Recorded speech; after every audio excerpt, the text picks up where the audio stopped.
আমার বন্ধুগণ মনোযোগ বাড়ায় দেন। নামাজের হিসাব আমার আল্লাহ সর্বপ্রথম বান্দার থেকে গ্রহণ করবেন।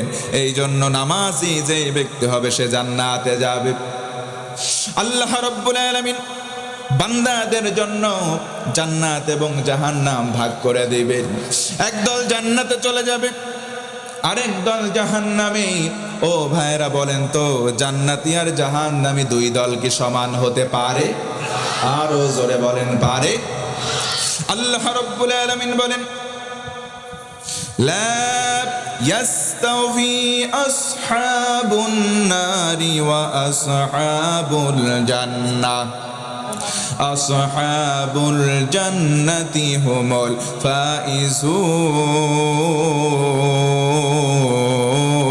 ফাইজুন। আরো জোরে বলেন আল্লাহু আকবার। আল্লাহ রাব্বুল আলামিন বলেন, বান্দারে জান্নাতি আর জাহান্নামী দুই দল তো সমান নয়। জান্নাতি হবে যারা চূড়ান্ত সফল হবে তারা। আল্লাহ রাব্বুল আলামিন বলেন, বান্দারে জান্নাতীরা জান্নাতে গেল, জাহান্নামীরা জাহান্নামে গেল।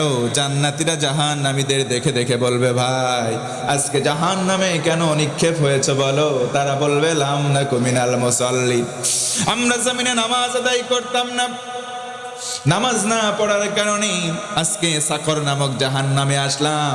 অর্থাৎ জান্নাতি যারা হবে তারা নামাজি হবে। কথা বলেন ঠিক কিনা?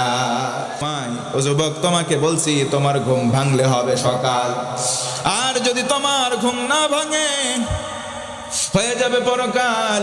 এই জন্য মুসলমান ভাইরা, আমার মা বোনেরা, 5 ওয়াক্ত নামাজের বিকল্প কোন রাস্তা আমাদের সামনে খোলা।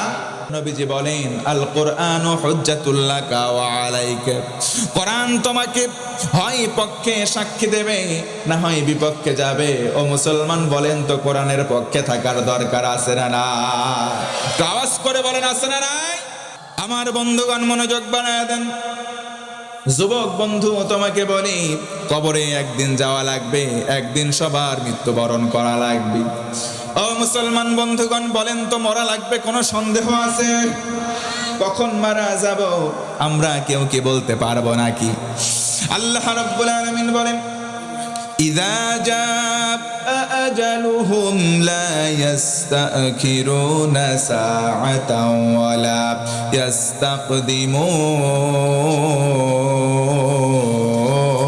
ইস্তাকদিমুন। আমার আল্লাহ বলেন, ও গোলাম, নিশ্চয় মৃত্যুর সময় সীমা, ওই সীমা যখন আসবে আমি বললাম, শোনো, একটা সেকেন্ড তোমাকে ছাড় দেওয়া হবে না। জায়গায় তোমার মারা যাওয়াই লাগবে, মৃত্যু বরণ করাই লাগবে। ও মুসলমান বলেন, মৃত্যুর জন্য আমাদের প্রস্তুতি নেওয়ার দরকার আছে না নাই? নবীজি আমার একদিন বসা আছেন, একজন সাহাবী পিছন দিক থেকে আসলেন, নবীজির কাছে আদবের সঙ্গে বসে জিজ্ঞেস করলেন, মাতা সাআতু ইয়া রাসূলুল্লাহ, ওগো নবী, জানতে চাই কিয়ামতটা কবে হবে? আল্লাহর নবী বললেন, কিয়ামতের জন্য তোমার প্রস্তুতি কেমন? কিয়ামতের জন্য কেমন আমল করেছো বলো? কিয়ামত কঠিন দিন, সহজ নয়। ও মুসলমান, কিয়ামতের দিনটা বড্ড ভয়াল হবে। আমার আল্লাহ কোরআনের মধ্যে স্পষ্ট জানায়া দিলেন, ইয়াউমা ইয়াফিরুল মারউ মিন আখিহি ওয়া উম্মিহি ওয়া আবি ওয়া সাহিবাতিহি ওয়া বানি।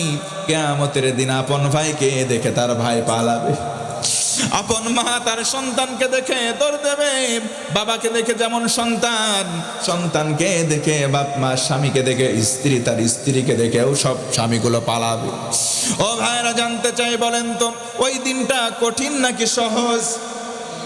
ওই দিনের ব্যাপারে আল্লাহ বলেন, শোনো, আল ইয়াউমা নাখতিমু আলা আফওয়াহিহিম ওয়া তুকাল্লিমুনা আইদিহিম ওয়া তাশহাদু আরজুলুহুম বিমা কানু ইয়াকসিবুন।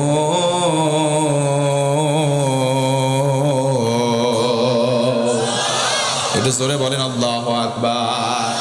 কিয়ামতের দিন আল্লাহ তাআলা বলেন, মানুষের জবানটা বন্ধ করে দেওয়া হবে, মানুষের হাতের জবান খুলে যাবে, হাতগুলো কথা বলবে, আল্লাহকে বলে দেবে, ও আল্লাহ এই বান্দা এতগুলো অপরাধ করেছে, ও আল্লাহ শোনো এই বান্দা এই ভালো কাজ করেছে, পা দুইটা সাক্ষ্য প্রদান করবে। চিল্লা এখন আল্লাহু আকবার। ও মুসলমান শোনেন, আল্লাহর রাসূল বলেন উম্মতেরা শোনো, আফদালুল ইবাদাতি তিলাওয়াতিল কোরআন, যারা কোরআন তেলাওয়াতকারী তাদেরকে আমার আল্লাহ বলেন শোনো, নবীকে মাধ্যম করে এলান করে দিলেন তোমরা হলা সবচাইতে উত্তম ইবাদতকারী। জোরে বলুন সুবহানাল্লাহ। এই জন্য জানতে চাই ভাইরা, কোরআন দিয়ে বলেন আমরা যদি আমাদের জীবন গঠন করি, এই জীবন সুন্দর হবে নাকি অসুন্দর হবে? কোরআন দিয়ে জীবন গঠন করলে জীবন সুন্দর হয়। কোরআন দিয়ে পরিবার সাজালে পরিবার সুন্দর, কোরআন দিয়ে সমাজ সাজালে সমাজ সুন্দর, কোরআন দিয়ে রাষ্ট্র সাজালে সুন্দর হবে কি হবে না? এই জন্য আমাদের গোটা জিন্দেগি কোরআন দিয়ে সাজাবো। এই জন্য বলবো আসুন আমরা সবাই কোরআন পড়ব, আমরা সবাই কোরআন বুঝবো, আমরা কোরআন দিয়ে আমাদের জীবন গড়ব। আল্লাহ রাব্বুল আলামিন তৌফিক দাও, পড়েন আল্লাহুম্মা আমিন। তাফসীরে ফি জিলালিল কোরআন আল্লামা সাইয়্যিদ কুতুব শহীদ রাহমাতুল্লাহি আলাইহি বলেন, ফি জিলালিল কোরআন হিয়া নি'মাল্লাহ। আওয়াজ করে কোন সুবহানাল্লাহ। কোরআনের একটা ছায়া রয়েছে। এই যে দেখেন কোরআন আলোর মধ্যে ধরলে কোরআনের একটা ছায়া রয়েছে, একটা শ্যাডো রয়েছে। কেউ যদি কোরআনের ছায়ার নিচে দাঁড়ায়, সঙ্গে সঙ্গে আমার আল্লাহ তিনটা পুরস্কার ওই যে ছায়ার নিচে যারা অবস্থান করবে তাদেরকে দান করেন।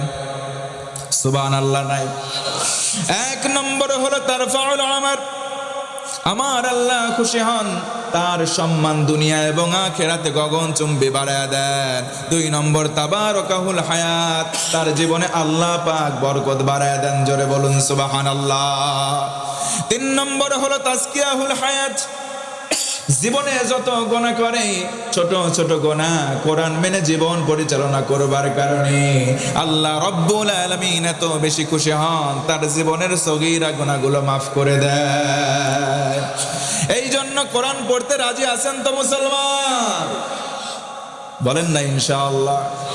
এই কোরআন দিয়ে সব জায়গায় আমল করার দরকার আছে না নাই?